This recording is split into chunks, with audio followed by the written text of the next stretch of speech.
Teman-teman sekalian, makin kita menjaga hubungan dengan Allah Azza wa Jal, makin kental kita mendekatkan diri kepada Allah Subhanahu wa Ta'ala, makin kita paksakan, maka makin dekat Allah dengan kita.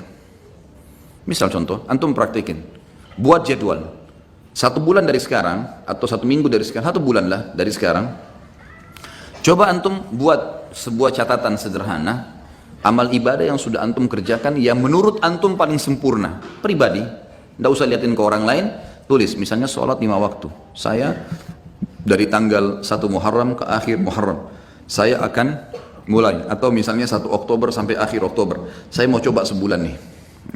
Lebih baik lagi kalau tolak ukurnya 40 hari, karena Nabi SAW jadikan patokan siapa yang sholat tidak ketinggalan takbiratul ihram pertama imam 40 hari, dijamin baginya selamat dari sifat kemunafikan. Baik, pegang hadis itu 40 hari dari tanggal 1 Oktober sampai kita ambil misalnya 9 November, karena kan ada sampai tinggal 31 kan. Baik, sampai 9 November buat jadwal. Itu memang harus dipaksakan, paksa, nggak pakai cerita main-main, ini harus buat program dan antum harus mulai sendiri.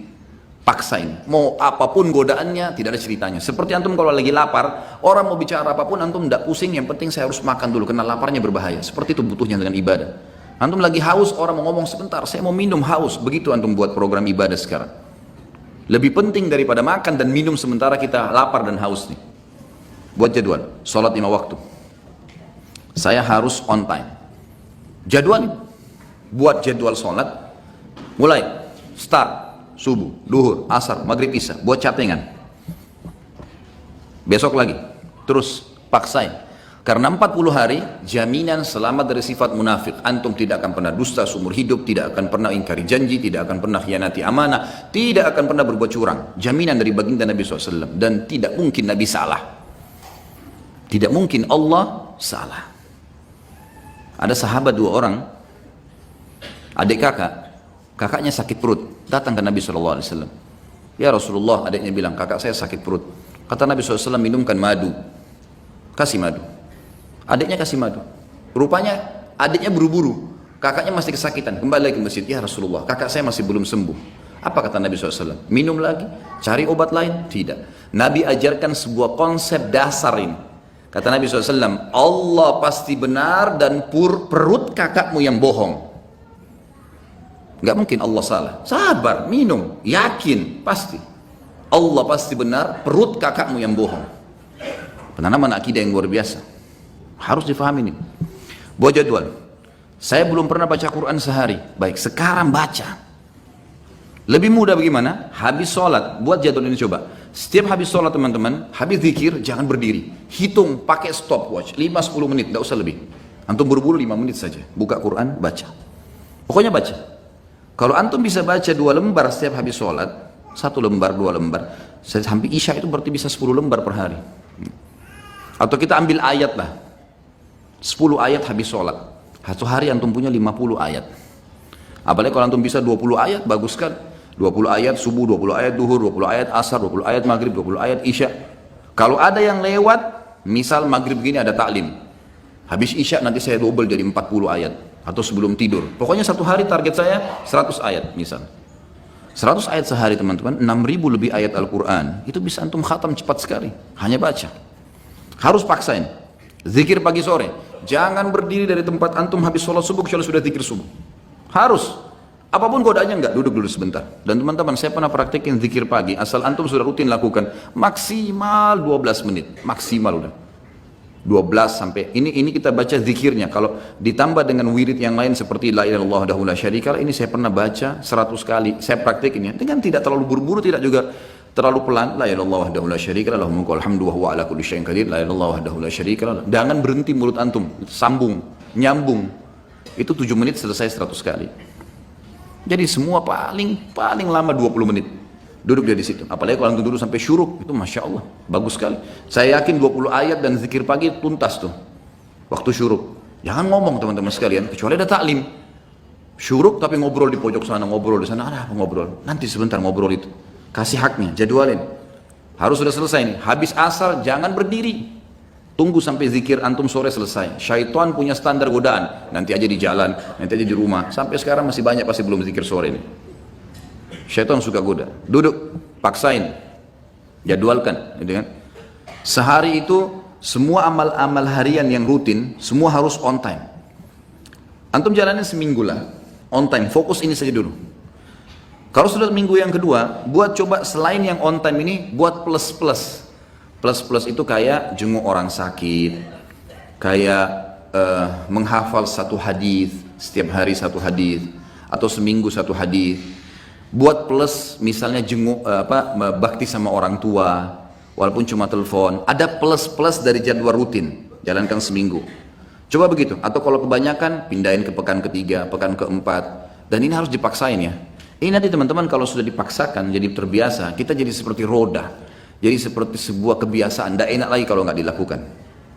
Jadi kalau antum kerjaan sebulan atau 40 hari tadi, memang butuh paksa di sini. Insya Allah setelahnya nanti malah jadi nggak enak. Orang kalau biasa puasa Senin Kamis terus nggak puasa, nggak enak. Atau orang biasa sudah ke masjid, sholat on time, telat sedikit rasanya beban, gitu kan? Terus begitu. Dan kata kuncinya, kalau kita sibukkan diri dengan perbuatan amal soleh seperti ini teman-teman sekalian, pasti dosa atau akan tinggalkan secara otomatis. Nggak ada waktu buat dosa udah. Jadi nggak usah sisipkan energi khusus, tinggalkan zina, tinggalkan riba, nggak. Sibukkan diri dengan amal soleh yang antum akan tinggalkan nanti. Karena ini penting di sini. Sibukkan diri dengan amal soleh, maka dosa akan kita tinggalkan. Kalau ini terjadi, akan terjadi banyak karamah. Sebagian ulama menyusun ada beberapa tingkatan karamah itu. Yang pertama, yang umumnya datang kalau orang itu memaksakan diri dalam ibadah, mengerjakan yang wajib dan sunnah, meninggalkan yang haram dan makruh, maka dia akan sering melihat, dia akan sering merasakan firasatul mu'min. Yang kata dalam hadis Nabi SAW, kata Nabi SAW, firasatul mu'min benar. Ada sebuah perasaan yang kita rasakan, orang ini baik atau tidak baik. Jadi ini bisa dibedain ya dengan sesuatu kalau antum belum dekat sama Allah, itu berarti belum tentu benar, bisa dari syaitan, sangka buruk. Tapi kalau seseorang sudah paksain diri, sudah jadwal ibadah tadi, antum bisa merasa orang ini mau niat jahat atau ini orang yang mau baik sama kita. Tapi konsekuensi ini dulu nih. Kalau sudah terpenuhi ini baru. Kalau tidak, masih antum Senin Kamis masih jalan. Ada orang sholat 5 waktu, ya ikhwah banyak, tapi nggak pernah puasa Senin Kamis. Entah kenapa, apa udurnya nggak tahu.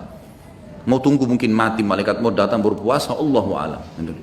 Gak ada alasan sama sekali. Kerja, semua orang kerja. Semua panas semua. Ramadan kemarin sudah menghapus semua syubhatnya orang yang tidak puasa.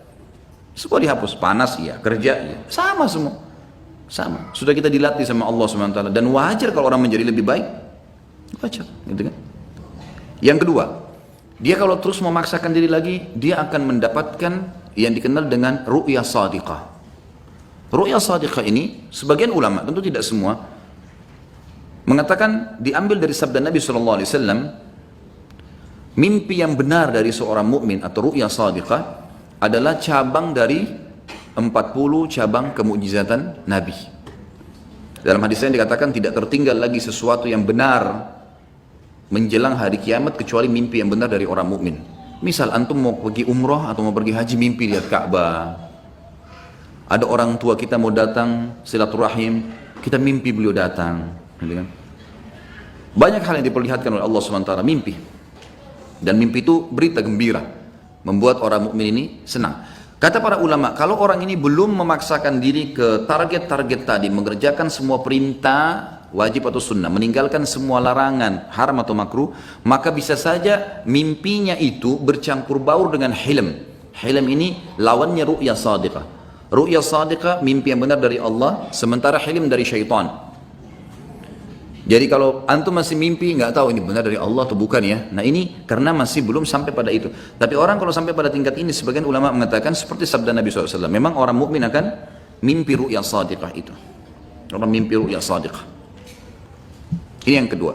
Kemudian datang yang ketiga, yang setelahnya adalah hal-hal yang terjadi yang memang Allah Subhanahu wa Ta'ala sesuaikan dengan keadaan orang itu. Bisa saja lisannya menjadi petunjuk bagi orang. Seperti misal Umar bin Khattab radhiyallahu anhu di zaman khilafahnya beliau pernah tiba-tiba naik mimbar, kumpulin orang di masjid, lalu beliau mengatakan, "Hai pasukanku, ke gununglah kalian, ke gununglah kalian." Bahasa begitu. Orang yang lagi di dalam masjid, apa ini? Amir Mukminin bicara apa nih? ke gunung, tidak ada pasukan di masjid, bukan pasukan. Orang belum mengerti pada saat itu. Lalu Umar bin Khattab turun dari mimbarnya. Orang juga nggak ada yang nanya. Selesai. Ternyata Umar bin Khattab lagi mengirim pasukan di perbatasan wilayah Persia. Datang pasukan tersebut, lalu mereka yang memberikan kesaksian. Mereka mengatakan, ya Amir Mu'minin, Allah telah berikan kami kemenangan. Kata Umar, bagaimana kalian menang di depan orang-orang semua? Kata mereka, kami pada saat didesak oleh musuh, dan kami yakin kami akan kalah, kami yakin akan dibantu oleh musuh. Tiba-tiba kami mendengarkan suara Anda yang berkata, wahai pasukanku, ke gununglah. Dan kami lihat di belakang kami ada gunung, kami naik ke gunung tersebut, mengatur strategi, kemudian kami melemparkan anak-anak panah ke musuh dan kami menang. Umar bin Khattab waktu itu yang muncul adalah perasaan dia tidak bisa lihat ghaib. Umar bin Khattab tahu itu, tapi ada feeling yang sangat kuat di situ, kalau dia harus ucapkan itu. Maka dia ucapkan dan dibuktikan di lapangan, Allah berikan kemenangan pasukannya. Tapi ini bukan orang-orang yang biasa, bukan orang yang baru Senin Kamis sholatnya, baru 2 kali 3 kali datang taklim, baru tiba-tiba mau, apalagi kalau sudah pakai aku dan saya tadi, lupain sudah ini.